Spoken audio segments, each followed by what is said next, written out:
there and welcome to No Recipe Required. Hope you're doing well. I'm Dave and today I'm going to show you how to do a fresh mango salsa. We just picked up the ingredients over at the store. Mangoes are looking great. They're nice and ripe, so we'll dice them up, add some other ingredients, and make what's really, frankly, an awesome dip if you just want to put it on a chip and go to town. But it's also great as sauces or salsas for fish, for chicken, for pork. Let's go ahead and show you how to make it. Okay, for our first step in our mango salsa, I want to show you how to actually dice up a mango or cut up a mango. When you buy them from the store, you want them fairly firm, just a little bit of give to them. And you need to know with mangoes, cutting mangoes like this, they have a kind of oval shaped pit right in the middle. And so what we're going to do is essentially cut the two sides off, and then that's where we're going to get most of the meat from the avocado. So if you look at the stem here is the center. I'm going to go off center a little bit, probably 3/4 of an inch to an inch, and then straight down, and you get that half sliced off. Turn it around, cut the other side about the same distance from the center, and if you end up hitting that pit, you're just a little too close. Like if I go straight down that middle, I actually can't get any further down. So you'll definitely know if you get the pit. Then there's still a little bit of good meat on the outside of the on each side of the pit. So again, you can just kind of take your knife and go around, take this side and go around, and you just kind of carve your knife around it, and we've got our 4 pieces. Now obviously these aren't going to contribute too much, so let's focus on our sides here.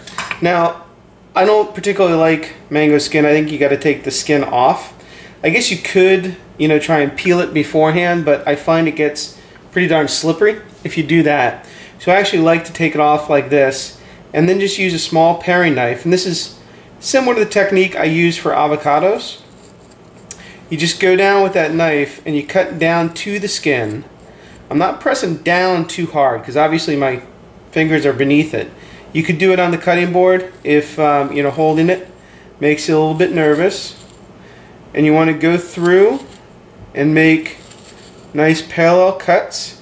I find it easier to hold it all the way through the mango, and then we're going to turn it 90 degrees and make similar cuts, same depth the other way. And so what we've essentially done is make little dice with the mango only connected down at that bottom layer to the skin. And once you get those cuts made, you can essentially just press up from the bottom and you get nice little mangoes like that. It'd actually be a pretty good decoration if you wanted to do that and throw it on a plate.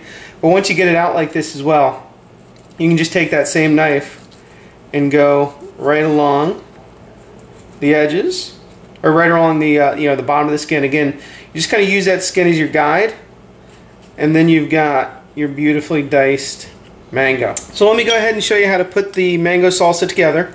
I've got the diced mango here that we just did. I've also got a little bit of red onion. This is this is a full mango diced up. This is probably 1.5 tablespoons, 2 tablespoons of red onion that I finely chopped, and I also ran it under cold water under the sink in a little bit of strainer to soften up the onion a little bit.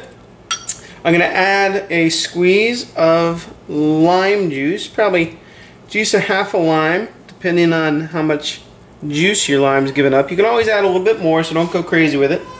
I've got a diced jalapeno pepper. We'll add that in. Red or green works fine. This is obviously a green one. Red would look actually really nice because we're adding some green herb in the way of cilantro. Of course, we need a little bit of pepper. We need a little bit of salt.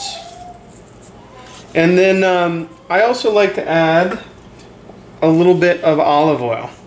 Now, if you're using this, as a pure salsa, you're going to serve some chips or some bread maybe with it.